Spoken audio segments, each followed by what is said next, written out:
7 सितंबर 1906 मुंबई में जन्म हुआ एक ऐसे बैंक का जो भारतीय व्यापार और उद्योग को विदेशी बैंकों की पकड़ से आज़ादी दिलाए। यही सपना था बैंक ऑफ इंडिया का।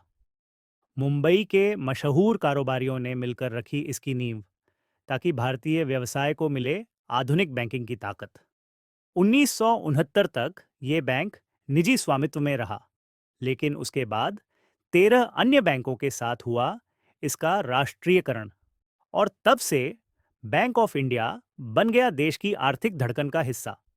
यह सिर्फ एक बैंक नहीं था, बल्कि भारतीयों के लिए, भारतीयों द्वारा बनाया गया पहला बड़ा कदम था अपने व्यापार, अपनी इंडस्ट्री और अपनी तरक्की के लिए।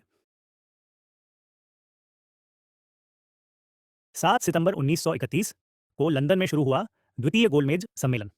कांग्रेस की ओर से केवल महात्मा गांधी प्रतिनिधि बने और दावा किया कि वे पूरे भारत का प्रतिनिधित्व कर रहे हैं, लेकिन मुस्लिम लीग से जिन्ना और अल्लामा इकबाल मौजूद थे।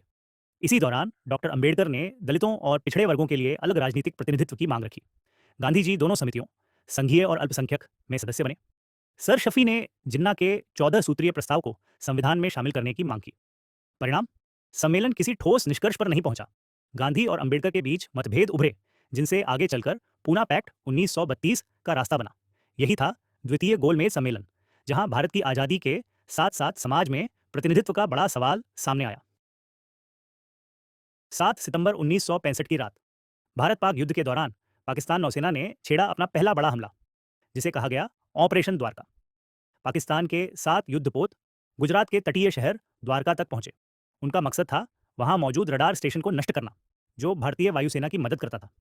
साथ ही पाकिस्तान चाहता था कि भारतीय नौसेना बाहर निकलकर सीधी लड़ाई में उतरे। रात के अंधेरे में पाकिस्तानी जहाज़ों ने द्वारका पर लगभग 50 गोले दागे। गोलों की गड़गड़ाहट से शहर दहल उठा, लेकिन परिणाम, नुकसान बहुत मामूली था। कुछ इमारतें और रेलवे गेस्ट हाउस प्रभावित हुए, मगर रडार स्टेशन पूरी तरह सुरक्षित रहा। सैन्य नजरिए से यह हमला असफल था। भारत के लिए यह घटना चेतावनी थी कि मजबूत नौसेना की कितनी जरूरत है। युद्ध के बाद भारत ने अपनी नौसैनिक शक्ति का आधुनिकीकरण तेज कर दिया। इस तरह ऑपरेशन द्वारका इतिहास में दर्ज हो गया, भारत और पाकिस्तान के बीच पहला नौसैनिक संघर्ष